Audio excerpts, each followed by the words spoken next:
काय पाप आहे का?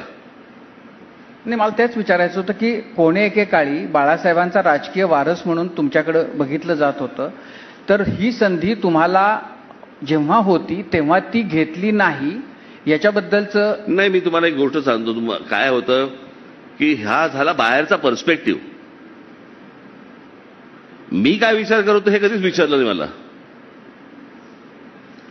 शिवसेना ही बाळासाहेब ठाकरेंनी उभी केलेली त्यांची स्वतःची एक प्रॉपर्टी आहे ती, बरोबर आहे.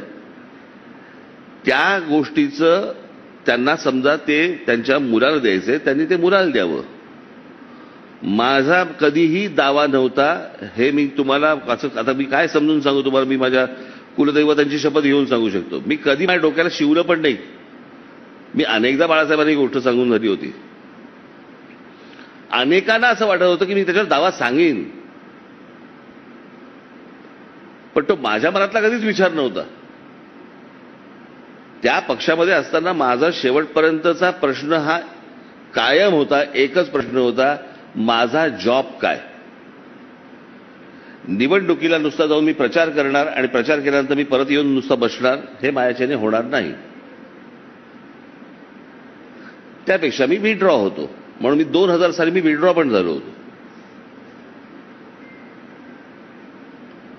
मी कुठच्याही बैठकाला जात नसे, कुठेही जात नसे, कुठे सभांना नाही, कुठे आमंत्रण आले तरी जात नसे मी. त्याच्यामुळे तुम्ही कधीतरी माझा एकदा स्वभाव समजून घ्या. काय होतं या राजकीय सगळ्या क्षितिजावरती किंवा पटलावरती ज्या प्रकारचं राजकारण चालतं, असं आपल्याला वाटतं की प्रत्येक माणूस तसाच असतो. राज ठाकरे त्यातला नाहीये. आता तो नाही आहे ह्याचे फटके चटके खाल्लेले आहेत मी, पण त्या फटक्या चटक्यांमुळे मी तसा आता मी वागायला सुरुवात करणार आहे असं माझ्याकडनं होऊ शकत नाही. काही वेळेला एक सुधारायचं वय निघून जातं, काही वेळेला एक फुकट जायचं वय निघून जातं. कळलं का? तसं माझं एक ते फुकट जायचं वय निघून गेलंय. नाही, राजजी, साधारण 90-91 मध्ये 2 पुतण्यांचं राजकारण सुरू झालं. तिकडं अजित पवारांचं आणि इकडे राज ठाकरेंचं. माझं 1 वर्ष आधी सुरू झालं. अच्छा, 90 मध्ये सुरू झालं. तर 2 पुतणे साधारण समांतर रेषेत